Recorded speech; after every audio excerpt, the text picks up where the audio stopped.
राज्यातल्या अनेक विद्यापीठांमधल्या इंजिनिअरिंग परीक्षेचे निकाल रखडल्यामुळे मेकॅनिकल शाखेच्या विद्यार्थ्यांचं वर्ष वाया जाण्याची शक्यता निर्माण झाली आहे। कारण निकाल लागल्याशिवाय या विद्यार्थ्यांना महाराष्ट्र लोकसेवा आयोगातर्फे होणाऱ्या सहाय्यक मोटार वाहन निरीक्षक पदाच्या परीक्षेला बसता येणार नाहीये। मुख्य परीक्षा देण्यासाठी मेकॅनिकल शाखेत अंतिम वर्षात मिळालेले गुण 15 जुलैपर्यंत अर्जात भरण्याच्या सूचना राज्य लोकसेवा आयोगाकडून देण्यात आल्यात। मात्र अजूनही निकालाची तारीखच जाहीर झाली नसल्याचं हे विद्यार्थी सांगतात।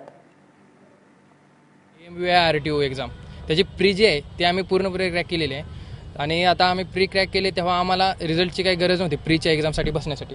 पण आम्ही जेव्हा आता मेन्सचा अप्लाय करतोय ना फॉर्म, तेव्हा आम्हाला रिझल्टची गरज आहे। आम्ही जी डिग्री देतोय बॅचलर ऑफ इंजिनिअरिंग, त्यासाठी आम्हाला जी आम्ही एक्झाम दिली त्याचा रिझल्ट गरजेचा आहे आमच्या एक्झामसाठी मेनच्या। जर आमचा रिझल्ट नाही लागला तर आम्ही सर्वजण बाद होतो। आमचा अजून रिझल्ट डिक्लेअर नाही झाला पुणे युनिव्हर्सिटी BE मेकॅनिकल इंजिनिअरिंगचा। तर आता आम्ही AMVI-RTO ची एक्झाम दिली जी MPSC कंडक्ट करते। तर त्याचा आता आम्ही प्री क्वालिफाय झालो, साधारण 9,500 मुलं क्वालिफाय झाले। आम्ही असे 2,000 ऑल ओव्हर म्हणजे सोलापूर आणि शिवाजी युनिव्हर्सिटी वगळता महाराष्ट्रातल्या बाकीच्या युनिव्हर्सिटी अजून रिझल्ट लागला नाही, त्याच्यामुळं आम्हाला फॉर्म भरता येणार।